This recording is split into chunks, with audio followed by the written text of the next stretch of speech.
Aloha, everybody. This is probably going to be the shortest recording ever for the Osho Zen Tarot. I'm in the international airport in Honolulu, and I've just landed from Maui, and I'm about to go and catch my flight back to Australia. So this is a very, very short reading for the full moon in Aries, and probably not a bad thing when you start to think about it. I always remember some friends of mine were always saying to me, a fast game's a good game. So this is obviously going to be a fast reading, and that's hopefully, it should be a good reading then too. There's no time for wasting. I don't know if anyone's been really aware of this for themselves, but certainly I've been looking back over the last 7 weeks since I landed in Hawaii and realised, unbeknownst to me, that I had booked all of my tickets to land smack in the middle of the entire eclipse season through September and October, and it's been an absolute freaking doozy. I don't even know if I should swear, but what the fuck, I will anyway.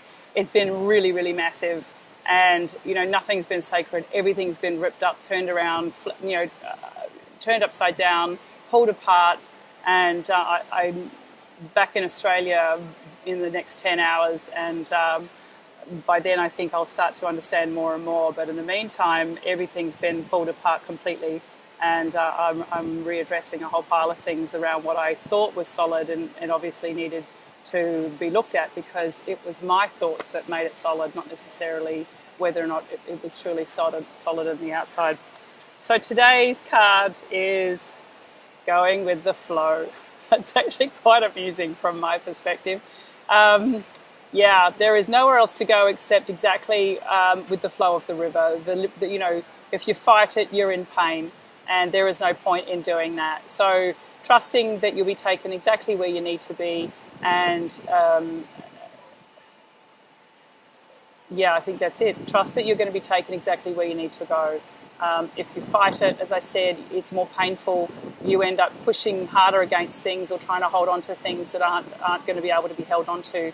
And that makes it harder to let go of them too. So what I'm also getting here then, in that context of going with the flow and allowing the release, which is full moon time anyway, is if it's sadness comes to the surface and there's grief in there, please, please, please allow yourself to grieve.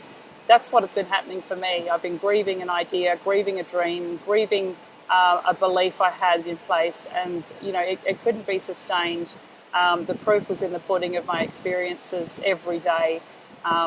And so grieve if there's a letting go. Let yourself go into the sadness and trust genuinely that it's okay to let go, and it's okay to grieve what you truly believe was happening. But things do need to change.